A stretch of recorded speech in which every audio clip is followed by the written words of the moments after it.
오늘 우리가 함께하는 말씀은 사도행전 20장 17절부터 우리 마지막 절까지 말씀입니다. 사도행전 20장 17절부터 마지막 절까지 말씀. 사도행전 20장 17절부터 마지막 절까지 말씀. 한 절씩 교독하면서 읽도록 하겠습니다. 바울이 밀레도에서 사람을 에베소로 보내어 교회 장로들을 청하니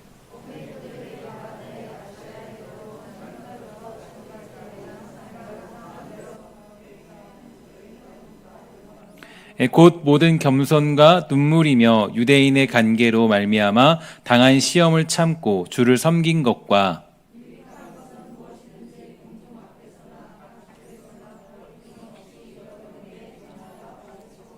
유대인과 헬라인들에게 하나님께 대한 회개와 우리 주 예수 그리스도께 대한 믿음을 증언한 것이라.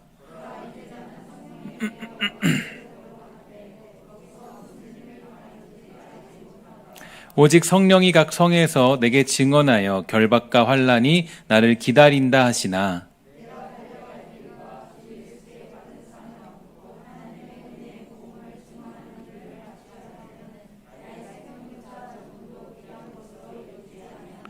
보라, 내가 여러분 중에 왕래하며 하나님의 나라를 전파하였으나 이제는 여러분이 다 내 얼굴을 다시 보지 못할 줄 아노라.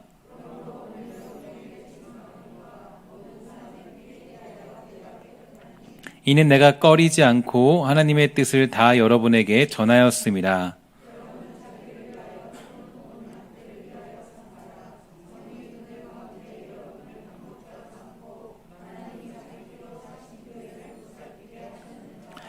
내가 떠난 후에 사나운 이리가 여러분에게 들어와서 그 양떼를 아끼지 아니하며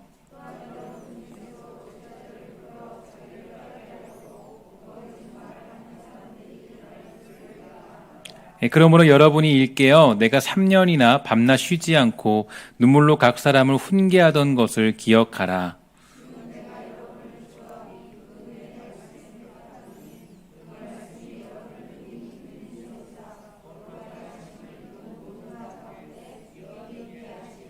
내가 아무의 은이나 금이나 의복을 탐하지 아니하였고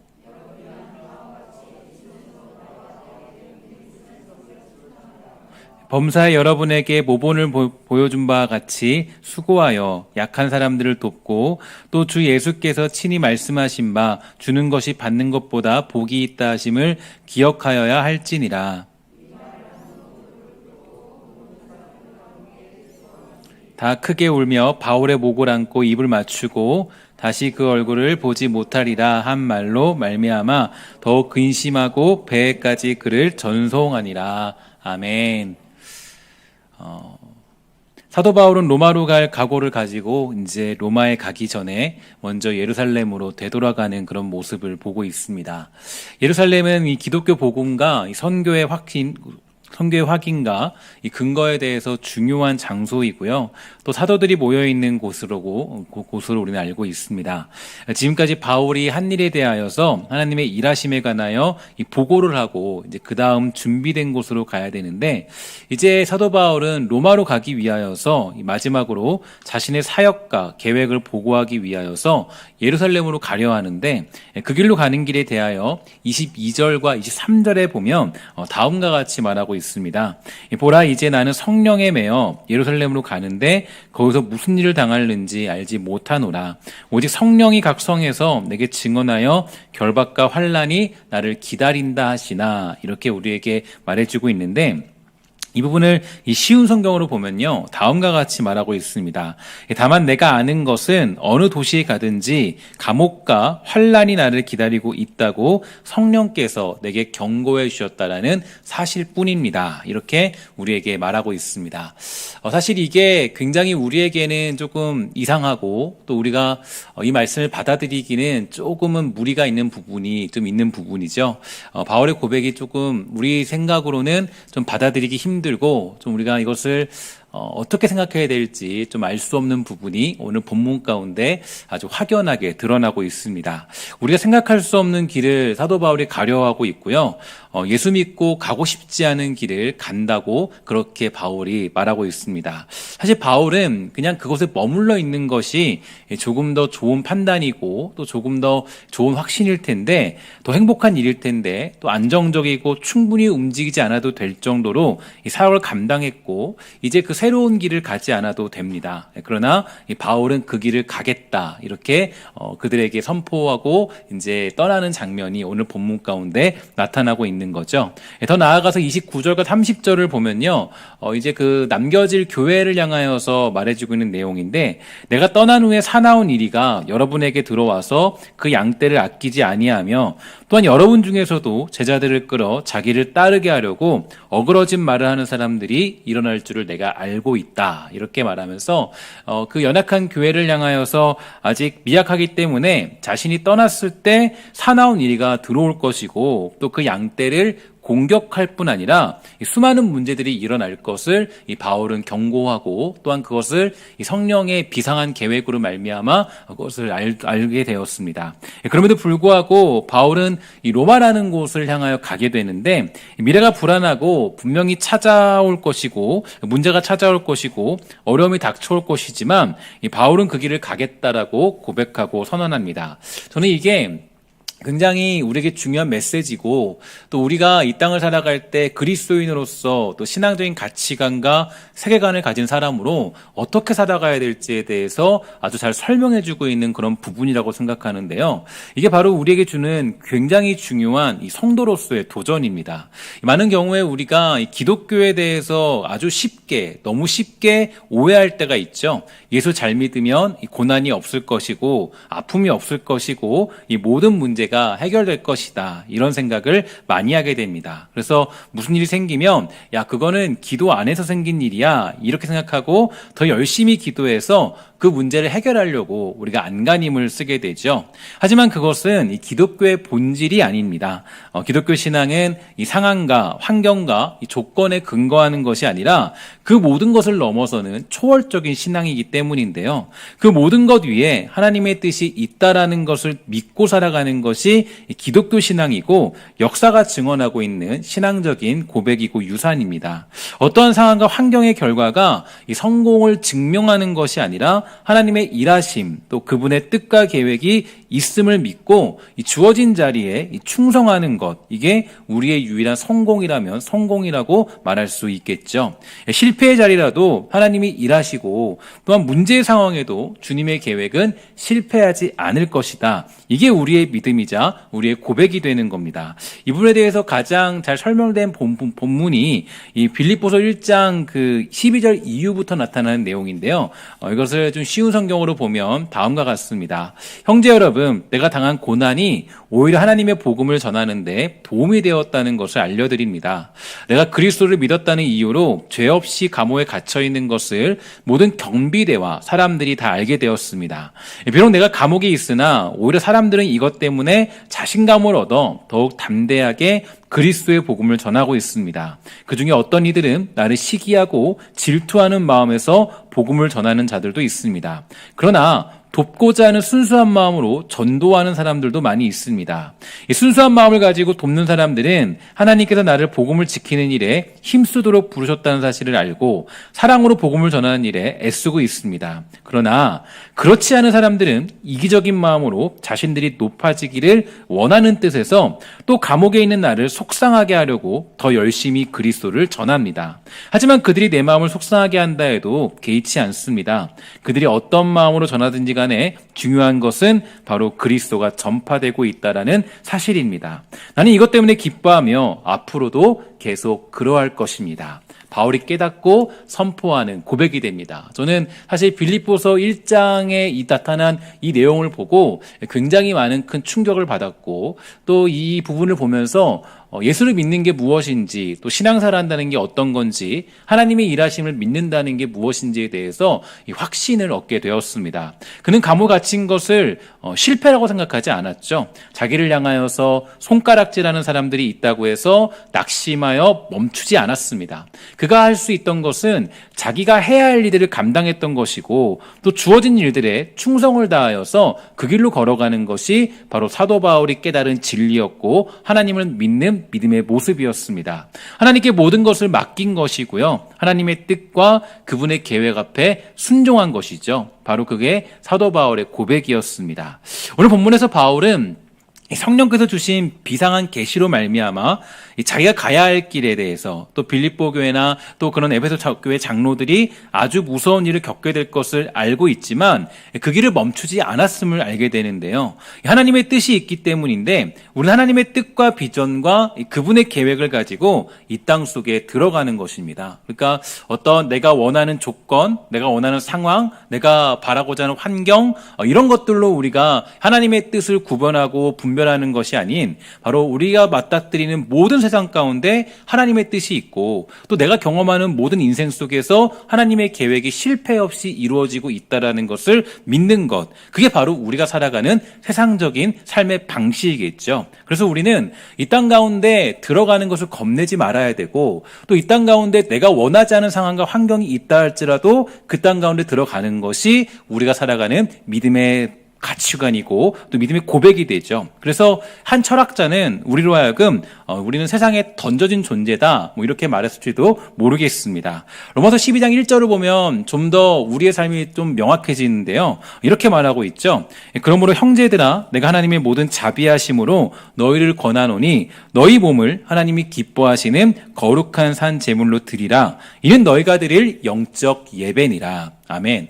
사실 제물이라는 것은 죽은 것입니다. 이 제물 중에 살아있는 채로 드리는 제물은 없는데, 이 모두가 각을 뜨고 율법과 규례에 따라서 잡은 그 짐승을 주님께 드리게 되죠. 그런데 이 로마서에서는 우리에게 분명히 한 가지 사실을 인지해주고 있습니다. 뭐라 그러냐면 거룩한 산 제물로 드려라, 이렇게 우리에게 말해주고 있죠. 이 산 제물로 드리라는 것은 이 땅 가운데 우리가 바로 살아야 한다는 것을 의미합니다. 그래서 사회 속에서 한 사람으로서, 가정에서 한 사람으로서, 또 시대와 역사 가운데 하나님의 주시는 사명을 감당하는 그런 사람으로서 우리가 살아야 되고, 또 이 나라와 민족의 백성으로 살아야 한다라고 그렇게 말해주고 있는 것이죠. 그런데 문제는 그 삶이 과연 어떤 삶이냐가 중요하겠죠. 내가 이 땅을 살아갈 때 어떤 삶을 살 수 있을까? 또 어떻게 우리가 살아가는 것이 옳은 것일까? 산 제물이 되는 삶이라고 성경은 우리에게 말해주고 있어요. 그러니까 우리가 이 땅을 살아갈 때 가장 중요한 삶의 방식은 산 제물이 되는 겁니다. 제물이 된다는 것은 이미 어떤 거냐면, 이 제물이 되기 위해서는 수많은 어떤 아픔이 따라오는 거예요. 그러니까 고난이 있고 역경이 있고 환란이 있고 아픔이 있는 것, 그 모든 가운데 살아가는 게 산 제물이 되는 그런 삶의 모습이죠. 그러니까 오늘 본문식으로 얘기한다면 이 결박과 환란이 기다리는 것이고 사나운 이리가 나타나서 우리를 결박하는 삶을 사는 것입니다. 그래서 여러분, 기독교 신앙의 가장 큰 오해와 이 잘못된 믿음은 예수 믿고 만사 형통한다라는 믿음이에요. 물론 이것이 우리가 시작점이 될 수는 있겠어요. 그러니까 예수 믿고 병이 낫는다거나, 어떤 잘 풀리지 않던 숙제가 어떤 해결된다거나, 그런 문제들을 우리가 경험할 수는 있겠죠. 하지만 이게 우리의 신앙을 정의할 수는 없습니다. 그러니까 이게 시작점이 될 수는 있지만 그것으로 우리의 신앙을 정의하게 되면 결국에 그 신앙은 이 길가나 가시밭, 돌밭에 떨어져서 열매를 맺지 못하는 씨앗처럼 되고 마는 것입니다. 예수님께서 잘 아는 것처럼 이 오병이어 사건을 일으키셨죠. 그리고 수많은 사람들은 예수님을 환호하고 따르게 되었습니다. 하지만 이 시간이 지나자 수많은 사람들이 전부 다 예수님을 떠나게 돼요. 그리고 주변에는 제자들만 남게 됩니다. 그러자 예수님이 물으셨어요. 너희도 이제 떠나려느냐? 그러자 베드로가 말합니다. 주여, 영생의 말씀이 여기 있는데 우리가 어디를 가겠습니까? 우리는 예수 그리스도를 믿는 것이지 우리의 배를 채워주는 존재를 믿는 것이 아닙니다. 그러니까 이게 우리가 굉장히 중요한 믿음의 그런 고백들이 되어야 됩니다. 그러니까 특별히 수요예배를 드리는 여러분들에게는 제가 이런 좀 깊은 이야기들을 많이 하는 편인데요. 우리가 예수 그리스도를 믿고 살아간다는 것은 절대 그냥 나에게 주어진 상황, 환경, 어떤 주어진 조건, 여건 뭐 이런 것들로 예수 믿는 것을 판단하는 것이 아니라는 얘기예요. 그러니까 오히려 여러분들과 제가 좀 이 기독교인으로서 또 하나님 믿는 백성으로서 알아야 될 것은 오히려 우리가 결박과 환난이 기다리고 있는 그런 삶으로 들어간다는 게 더 맞다라고 얘기할 수 있습니다. 그래서 이 결박과 환난이 기다린다고 해도 하나님의 뜻이 있음을 믿고 그 길을 걸어가는 게 사실은 신앙의 가장 이 중요한 모습들입니다. 마태복음 6장 그 33절과 34절을 보면요, 우리가 너무 잘 아는 말씀인데 이렇게 말하고 있죠. 우리 함께 다 같이 읽도록 하겠습니다. 시작. 그런즉 너희는 먼저 그의 나라와 그의 의를 구하라. 그리하면 이 모든 것을 너희에게 더하시리라. 그러므로 내일 일을 위하여 염려하지 말라. 내일 일은 내일이 염려할 것이요 한날의 괴로움은 그날로 족하니라. 아멘. 무엇보다 우리는 먼저 그의 나라와 그의 의를 구하는 인생을 사는 겁니다. 이게 이제 우리의 믿음이고 우리의 고백인데요. 이게 바로 우리의 실존이고 우리의 믿음의 행함입니다. 그 믿음의 행함은 무엇보다 먼저 그의 나라와 그의 의를 구하는 삶을 사는 거예요. 그러니까 하나님의 뜻과 이 계획과 선하심을 믿고 이 주어진 길에 나의 실존을 이뤄내는 것이 우리의 믿음이요 시대와 역사 속에 살아가는 그리스도인의 자세가 됩니다.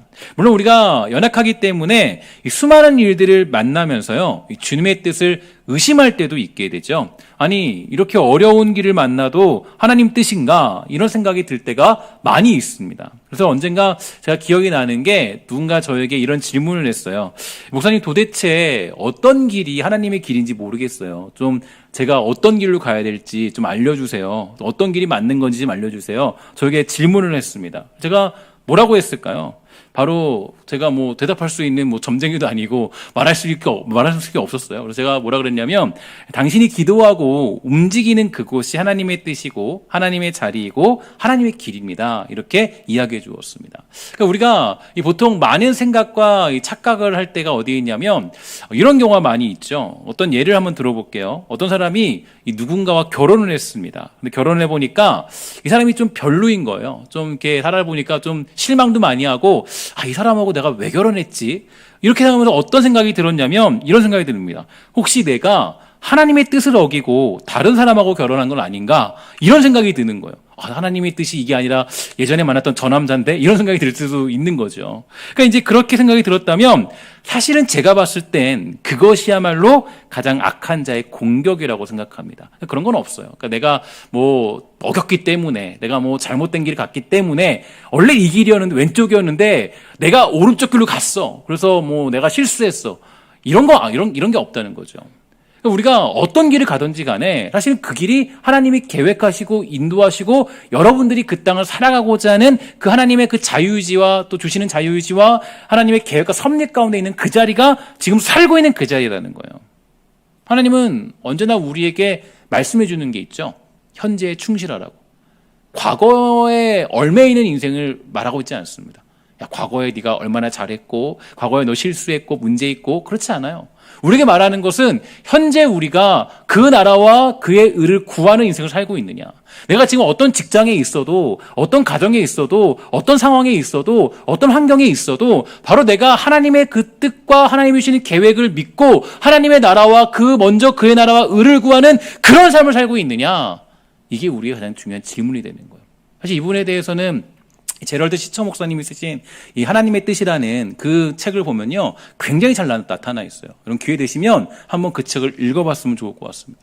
그러니까 우리가 이 땅을 살아갈 때 그 하나님의 뜻이 무엇인가에 대해서 굉장히 고민을 많이 하잖아요. 하나님의 길이 어디 있을까? 하나님 이렇게 환난이 있는데 과연 우리가 가는 길 맞아요? 어려움이 있는데, 역경이 있는데 정말 우리가 이 길을 가는 게 맞습니까? 하나님의 뜻 아닌 거 아니에요? 그러나 그 생각은 우리가 틀렸다는 것을 우리가 기억할 필요가 있는 거죠. 언제나 내가 거하는 그곳, 내가 지금 걷고 있는 그곳, 바로 그것이 하나님이 주시는 뜻이고 하나님의 계획입니다. 그리고 우리는 거기서 어떤 실존을 이루어내느냐면 바로 먼저 그의 나라와 그의 의를 구하는 그 삶의 실존을 이루어내는 게 우리가 살아가는 삶의 방식이 되는 거예요. 그래서 언제나 우리에게 말씀해 주시죠. 내일 일은 내일 염려할 것이니 그럴 필요도 없고 과거의 문제도 연연할 필요가 없다라는 중요한 기준점을 우리에게 제시해 주세요. 그때 그게 하나님의 뜻이었는데 그런 것이 아닙니다. 지금 여러분이 현재 살아가고 있는 그 시점이 바로 하나님의 뜻이고 그곳에서 우리는 그리스도의 실존을 이루어내는 겁니다. 먼저 그 나라와 그의 의를 구하는 삶. 이게 어떤 삶일까? 이걸 고민해내는 거예요. 바로 그 삶을 살아내는 것이 우리가 현재 이 시대, 이 시간에 우뚝 서 있는 이유가 바로 그런 이유겠죠. 고난이여 와라. 환난이여 와라. 고통이여 와라. 이런 선언은 하나님의 뜻을 온전히 믿는 자들이 할 수 있는 고백이고 오늘을 믿음으로 살아가는 자들의 선포가 되는 겁니다. 물론 우리가 이 기대하는 삶의 내용은요, 세상에서 성공하고 고난과 환난과 고통과 모든 아픔들을 이겨내는 게 우리가 원하고 그리는 믿음의 자화상들이에요. 그것이 멀리 사라지는 겁니다. 하지만 아쉽게도 대부분 믿는 자들의 삶은 고통의 환난과 아픔이 더욱더 우리를 많이 감싸고 있어요. 그 이유는요, 하나님의 아들이신 예수님도 바로 그 길을 걸으셨기 때문입니다. 예수님의 인생에 기쁨도 있었지만 사실은 대부분의 모든 삶들이 환난과 고통이었어요. 그리고 예수님의 결국은 바로 십자가의 길이었습니다. 물론 그 십자가로 말미암아 우리의 모든 인간적인 고통과 죄악과 그에 대한 모든 문제는 해결되었지만 예수님은 분명히 우리에게 말씀하셨어요. 자기를 부인하고 자기 십자가를 지지 않는다면 너희들은 내 제자가 될 수 없다. 그래서 우리는 사실 자기 십자가를 지고 자기를 부인하는 자리로 가게 됩니다. 그러니까 자기를 부인하는 자리로 가고 자기 십자가를 지는 자리로 가는 가장 좋은 상황과 환경이 사실 환난이고 역경이고 고난이고 아픔이고 고통이에요. 내가 승승장구하고 내가 잘 되고 내가 잘 풀리고 그런 자리에서 자기를 부인하는 일은 없습니다. 내가 아픔이 있고 실패가 있고 고통이 있을 때 자기를 부인할 줄 알게 되고 또 자기 십자가를 지고 살아갈 수 있기 때문이에요. 그래서 바울의 인생에도요, 환난과 고난이 있었습니다. 그래서 사실 이 바울이 이야기하는 이 환난과 고난에는 복음을 전하는 그 환난과 고난만을 이야기하지는 않아요. 자기가 당하는 환난과 고난과 역경 속에서는 개인적으로 여러분들이 겪고 있는 인간의 고뇌, 고통, 그 모든 것들을 전부 다 한 번에 다 모아서 환난과 역경과 고난이라고 그는 이야기하고 있다라는 거예요. 우리 믿음의 선배들도 다 그런 길을 걸었습니다. 특히 저는 요즘 이 시대를 바라보면서 가장 많이 떠오르는 인물이 한 명 있다면 저는 이 노아가 많이 떠올라요. 노아를 기억하시죠? 그는 종말과 심판을 바라보면서 이 바보 같은 길을 걸었습니다. 아무도 인정하지 않는 그 길을 걷게 되었어요. 왜 비도 안 오는데 그런 짓을 하느냐? 도대체 너 뭐 하는 거냐? 그를 손가락질했지만 노아는 묵묵히 그 길을 걸었습니다. 왜냐? 바로 하나님의 나라와 그의 일을 구하는 길이 그 배를 만드는 길이었기 때문이에요. 조롱이 있었어요. 야, 너 도대체 뭐 하는 거야? 다들 지금 시집 가고 장가 가고 돈 벌기 바쁜데 너는 지금 뭐 하는 거니? 사람들이 다 손가락질했습니다. 하지만 노아는 여전히 그 길을 걸어갔습니다. 저는 그 노아가 요즘 저에게, 또 요즘 이 시대를 살아가는 저와 여러분들에게 주고 있는 굉장히 중요한 실존적인 모형이라고 생각합니다. 주님께서 우리를 구원하셨다고 갑자기 우리가 세상과는 동떨어진 곳에 우리를 던져주신 것이 아니라 주님은 우리로 하여금 바로 이 땅 가운데 살아야 한다라고 우리를 이 땅 가운데 던져주셨어요. 이 땅은 어떤 곳입니까?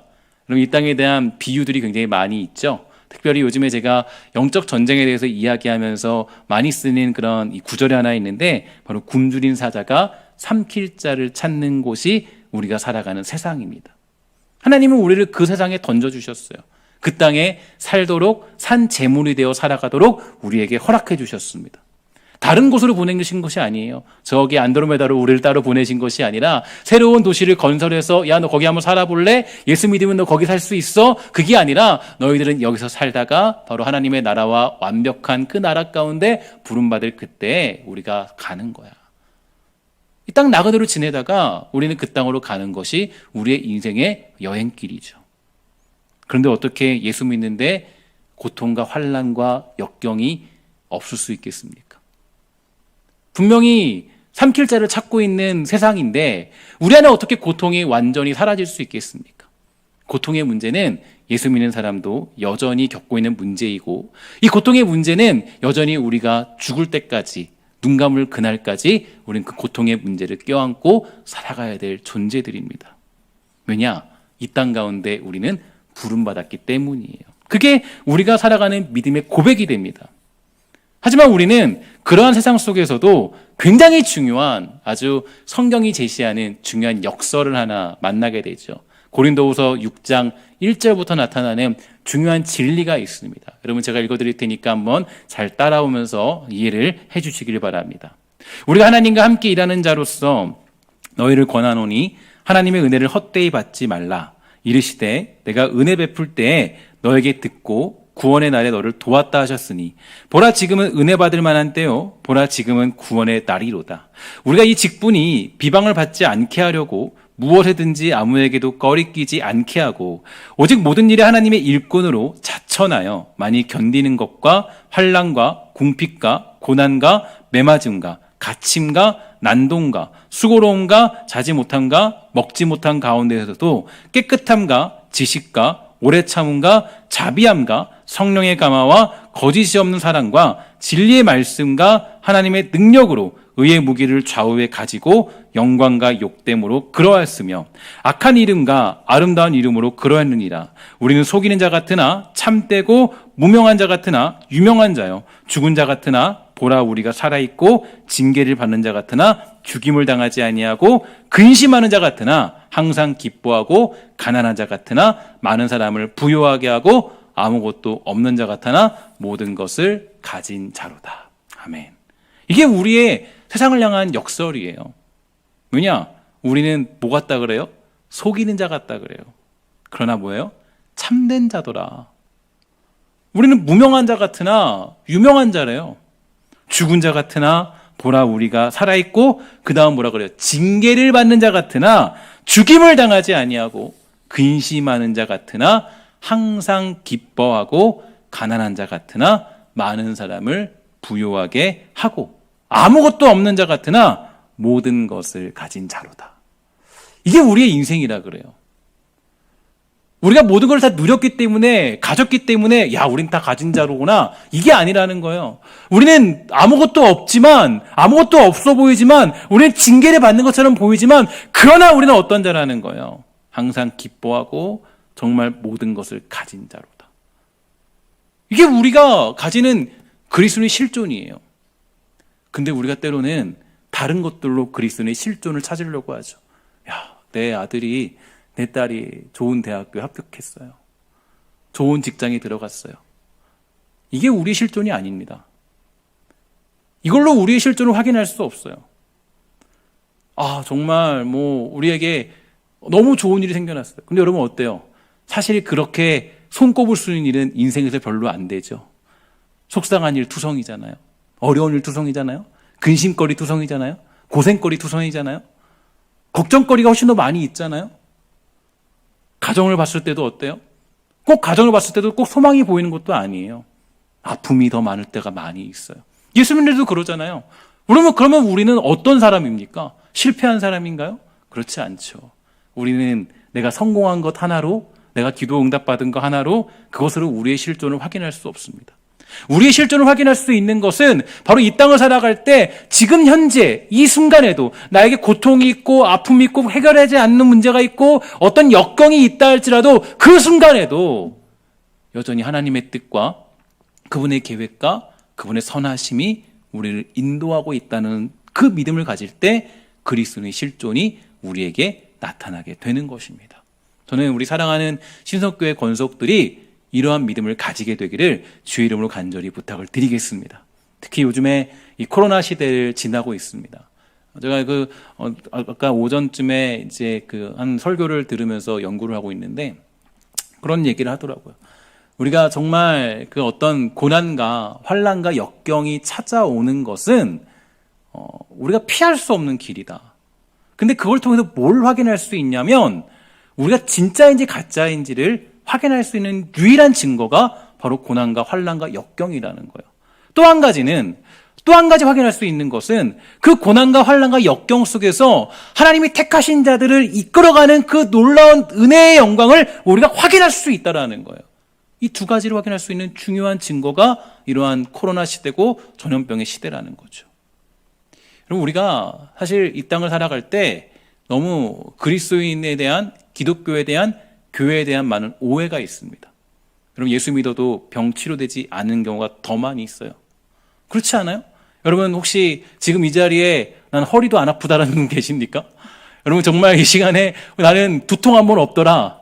아니죠. 더 많이 아픈 사람도 있고, 그렇죠?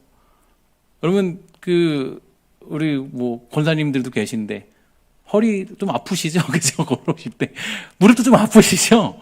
나는 교회 나오니까 나는 말짱하다. 아무도 없습니다. 저도 정말 때로는 피곤하기도 하고 몸이 아프기도 하고 정말 너무나도 속상한 거는 이게 그 악한 자의 공격이란 공격일 텐데 이상하게도 그 담임 목회를 맡은 후부터는 몸이 더 안 좋아졌어요. 확실히 저는 개인적으로는 정말 더 좋고 더 정말 건강해지고 그래야 되잖아요. 더 하나님이 더 열심히 잘할 수 있어요. 제가 곰곰이 생각해봤어요. 아니 왜 하나님이 이렇게 저 몸을 좀 더 이렇게 건강하지 않게 하고 조금 더 힘들게 만드느냐. 제가 곰곰이 생각. 하나님 왜 그러시죠? 그러니까 사도 바울이 경험했던 건 똑같은 것 같아요. 제가 만약에 몸이 건강하고 정말 너무 팔팔하고 너무 그러면 아마도 제 생각에는 제 성격상 또 이상한 길로 갈 수 있잖아요. 하나님이 뭔가 막으시는 것 같은 생각도 들기도 하고 그런 마음도 들어요. 지난번에 이렇게 그런 어떤 아픔을 경험하면서 그랬던 것 같아요. 그러니까 우리가 하나님이 다 우리에게 주시는 계획과 뜻이 있어요. 다만 우리가 연약하기 때문에 우리는 자꾸 주어진 상황을 의심하는 거. 이거 하나님 뜻 아닌 것 같아요. 하나님의 길 아닌 것 같아요. 그러나 저는 언제나 그런 분들을 만나면 얘기해 주시죠. 그래도 꿋꿋이 걸어가세요. 왜냐 하나님의 뜻이 거기 있으니까. 그 어려운 환경 속에서 그 고난 속에서 먼저 그의 나라와 그를 구하는 그 모습이야말로 주님 원하시는 모습 아니겠어요? 그래서 저는 바로 이 역설의 진리를 우리가 품고 가는 것이야말로 그리스도인이 가져야 될 중요한 실존적인 모습이라고 생각합니다. 우리가 잘 되는 것이 예수 믿는 결과가 아닙니다. 물론 하나님이 우리에게 복 주시는 분이시죠. 이건 확실합니다. 가장 좋은 복을 주시는 분이죠. 때로는 그래서 우리에게 기쁜 일도 주시기도 하세요. 그러나 이 땅을 살아갈 때 정말 중요한 것은 어떤 결과도 그것도 예수 믿는 결과라고 말할 수는 없습니다. 어떤 상황에도 우리는 주의 나라를 구하는 것, 또 주님의 뜻이 있음을 믿는 것, 그리고 주어진 자리에 충성을 다하는 것, 그게 예수 믿는 자존심이라고 저는 생각합니다. 여러분, 그래서 저는 좀 권고하고 싶고 축복하고 싶은 메시지는 여러분 혹시라도 사업이 망해도 그 자리에서 믿음을 지키십시오. 사업이 잘 돼도 그 자리에서 믿음을 지키십시오. 자녀가 시험에 떨어져도 여러분 그 자리에서 믿음을 지키시고 자녀가 속을 썩여도 그 자리에서 믿음을 지키십시오. 이게 우리가 걸어가는 길에 가장 중요한 모습인 거예요. 어떠한 순간에도 때로 내가 병약하고 쇠약해졌어도 그래도 그 자리에서 믿음을 지키는 것, 그것이야말로 우리가 살아가는 그리스도인의 가장 큰 자부심 아니겠습니까? 저는 그래서 여러분들이 어떤 시대를 만나고 어떤 상황을 만나도 정말 우리가 늠름하게 걸어갈 수 있는 그런 믿음의 사람이 되기를 주의 이름으로 간절히 부탁을 드리겠습니다. 우리 인생에 누가 함께 하십니까? 우리 하나님이 우리와 함께 하십니다. 이 땅에 어려운 일 만나도 그건 우리가 지나갈 일일 뿐이에요. 내가 성숙히 되는 길일 뿐이에요. 하나님을 깨닫는 가장 중요한 길이 되는 것 뿐입니다. 여러분, 그래서 이 모든 고난 속에서 사도 바울은 얘기했어요. 야, 고난과 환난과 역경이 나를 기다리는 것, 나는 성령이 주시는 비상한 계획으로, 비상한 계시로 나는 너무 잘 알고 있어. 내가 떠났을 때 너희 안에 사나운 이리가 들어와서 너희들을 잡아갈 것도 나는 지금 성령의 계시로 말미암아 지금 내가 알고 있어. 하지만 나는 그 길을 가야 해. 왜냐? 하나님이 함께 하시는 길이고 주님이 인도하시는 길이니까. 나는 거기서 너희들에게 축복하는 것은 먼저 그의 나라와 그 일을 구하는 그런 삶을 살고 나도 그런 삶을 살면서 그 자리로 달려갈 거야. 이게 바울이 지금 이 본문을 통해서 그들에게 전해주는 메시지입니다.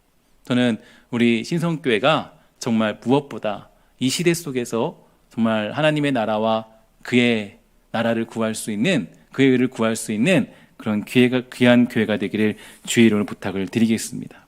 마지막으로 제가 함께 나누고 싶은 찬양의 가사가 있는데 그 찬양의 가사는 찬송가입니다. 찬송가 440장인데요. 이 찬양의 가사를 보면 이렇게 되어 있죠. 어디든지 예수 나를 이끌면 어디든지 예수와 함께 가려네. 예수와 함께 아니 가면 낙없고 항상 예수와 함께 가면 겁없네. 어디를 가든지 겁낼 것 없네. 어디든지 예수와 함께 가려네. 2절 세상 친구 모두 나를 떠나도 예수와 함께 가면 외로움 없겠네. 가는 길이 위태하고 험해도 어디든지 예수와 함께 가려네. 어디를 가든지 겁낼 것 없네. 어디든지 예수와 함께 가려네. 3절 우리 함께 다 같이 한번 읽도록 하겠습니다. 시작. 어두운 그늘 나를 애워쌀 때 주가 함께 계신 믿고 자려네. 죽은 후에 천국에서 깨어나 예수와 함께 길이길이 살리라. 어디를 가든지 겁낼 것 없네. 어디든지 예수와 함께 가려네. 아멘. 여러분 어떻습니까? 여러분 이 하나의 가사가 여러분에게 힘이 되십니까? 어디든지예요. 하나님 내가 그냥 원하는 그 좋은 길 말고 어디든지 예수 나를 이끌면 그 길이 환난의 길이고 역경의 길이고 속이 상하는 길이고 마음 아픈 길이라도 어디든지 예수 나를 이끌면 내가 겁없고 예수와 함께 아니 가면 낙없고 예수님과 동행하면 겁없네. 어디를 가든지 겁낼 것 없고 예수와 함께 가려네. 참 이 가사가 저는 이 설교를 마치는데 굉장히 저에게 큰 위로와 도전이 되었습니다. 여러분 예수 믿는 건 바로 이 자존심 가지고 살아가는 거예요. 예수 믿는 건 이 고백으로 살아가는 거예요. 예수 믿는 건 이 고백이 있을 때 진정한 기쁨을 누릴 수 있게 되는 겁니다. 사랑하는 여러분, 우리 신성의 권속들이 이 찬양의 가사를 마음속 깊이 새겨서 정말 주님 어디든지 예수님이 함께 하시면 주님이 나를 이끄시면 저는 그 자리가 복된 자리인 줄 알겠습니다. 그 자리에서 주님 사랑하고 섬기고 목숨 걸고 주님 앞에 엎드려 살아가는 제자가 되겠습니다. 이러한 고백이 우리들에게 터져 나오기를 주의 이름으로 간절히 축원합니다.